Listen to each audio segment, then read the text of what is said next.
everybody, Mark here from PondAlgaeSolutions.com, and in this week's pond tip I want to discuss an ongoing issue that many pond owners have with their ponds. It doesn't matter the size so much, it affects both small and large ponds. You know, ponds, just by the way that they're built, are a catch-all for all kinds of debris, and this includes leaves and grass clippings and blow-ins, you name it.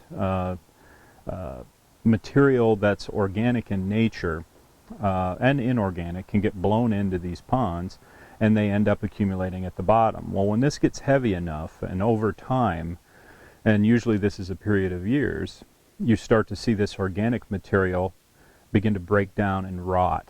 And for no better word, it becomes like compost, just like compost in your garden.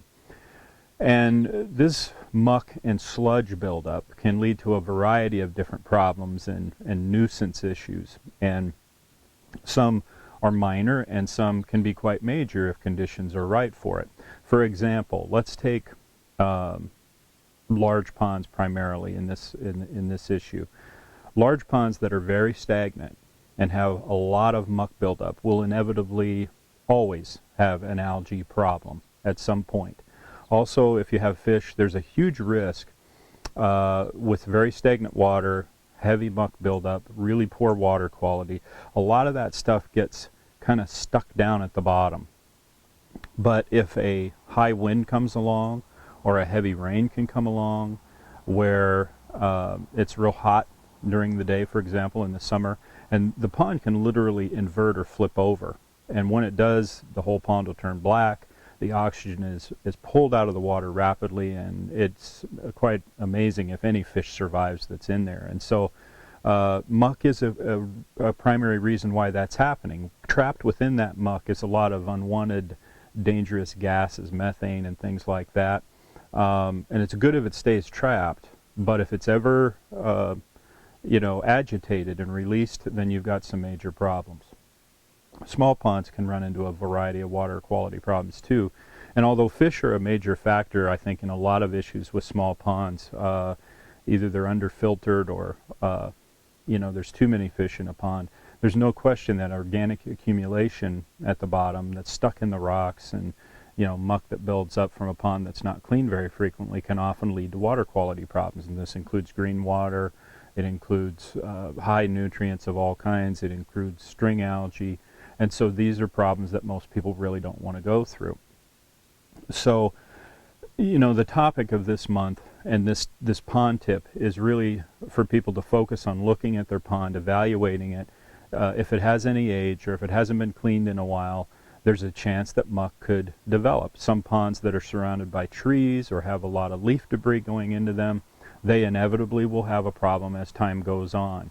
And so how do you deal with the problem? Well, general pond bacteria is fine if this is a light issue, but if you've got a big issue of a lot of muck at the bottom, you can target that better. We use something called our Pond Biotics ME for Muck Eliminator pellets. These are concentrated pellets, very small, but they're beneficial bacteria blends that are specifically formulated to target this muck and the components that make that up, and to break it down and to, in a sense, eat it up and reduce it. They sink down into the muck itself and begin to reduce it internally, rather than inadvertently with what I would call a pond-wide cleaning bacteria. The other thing that you really want to look at is aeration. And this has been a summer where I probably talked about aeration more than any other. I usually do every summer, but this year has been so hot, so stifling, that we've talked about aeration at length, and I'll continue to do so as it is very beneficial. You want to guard against stagnation. You have to guard against stagnation in any kind of pond. And in order to do that, aeration is the #1 tool.